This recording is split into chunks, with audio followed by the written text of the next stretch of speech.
Listen closely, because what you are about to hear runs against everything you have been taught since childhood.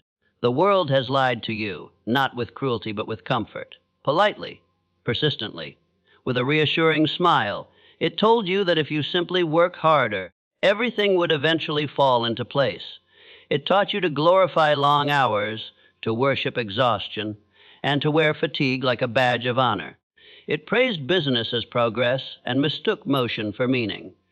And while it applauded your effort, it quietly ignored the most important truth of all. Hard work alone has ruined more lives than laziness ever could. I do not stand before you to condemn effort. Effort is essential. But I speak firmly against blind effort. Effort without thought, without direction, without purpose.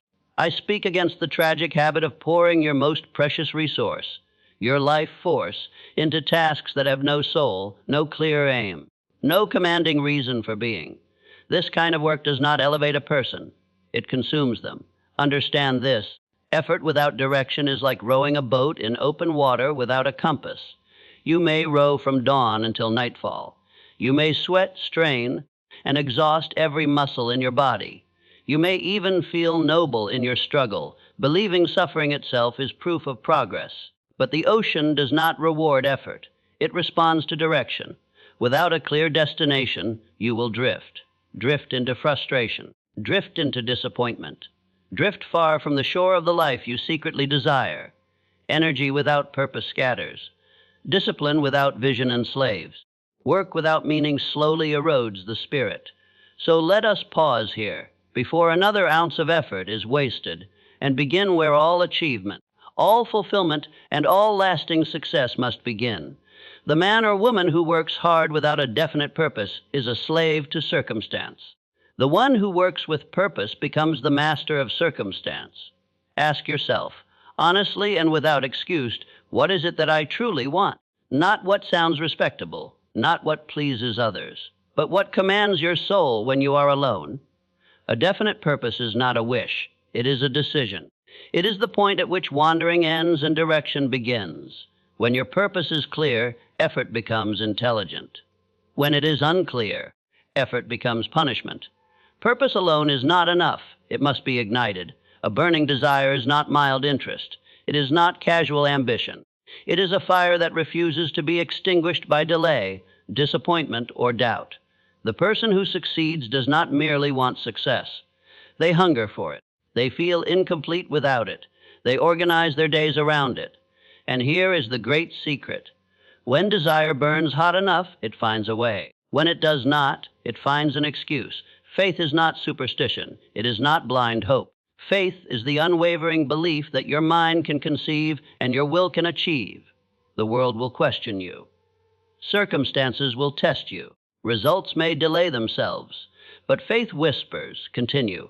The greatest tragedy is not failure, it is the loss of belief in oneself. For the moment faith collapses, effort becomes heavy, and work becomes a burden. Your mind is always listening. Every word you repeat, every image you dwell upon, every belief you entertain. The subconscious does not argue. It accepts. Tell it you are weak, and it will prove you right. Tell it you are capable, and it will move mountains quietly, patiently, invisibly. This is why working hard while thinking poorly is self-sabotage. You cannot outwork a poisoned mind. Feed your subconscious with certainty. Speak to it daily. Impress upon it the image of the person you are becoming. Imagination is the workshop of all achievement. Before a thing is built in the world, it is built in the mind. Before success appears in form, it appears in vision. Those who only work with their hands remain limited. Those who work with their imagination command opportunity. See yourself not as you are, but as you intend to be. And then let your actions align with that vision. Effort without a plan is chaos in disguise. The successful individual does not rely on chance. They organize, they adapt, they revise. Plans may fail, but the habit of planning never does. When one path closes, another opens to the mind that is prepared. Here lies the dividing line. Persistence is the sustained effort born of purpose, desire, and faith. It is not frantic activity. It is calm, relentless forward motion. Many begin, few continue. The world rewards not the fastest, but the steadfast. You must decide, you must act, you must persist. No one achieves greatness alone. When minds align in harmony toward a shared purpose, a new power is born, greater than the sum of its parts. Seek counsel, build alliances.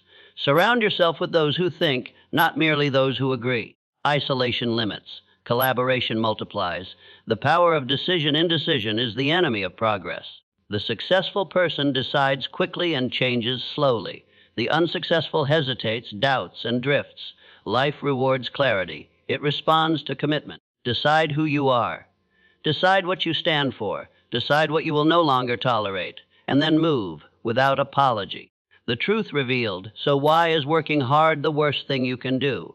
Because hard work without purpose exhausts. Hard work without faith discourages. Hard work without vision enslaves. But directed effort, powered by desire, guided by faith, disciplined by planning, and sustained by persistence, that is not hard work. That is intelligent work. That is mastery. That is success in motion. Stand up within yourself, now. Define your purpose. Ignite your desire. Guard your thoughts. Decide your path. And persist until the world must make room for you. Do not merely work harder. Work with meaning. Work as a master, not a servant. Your time is precious. Your mind is powerful. Your destiny is waiting for your decision. Begin today.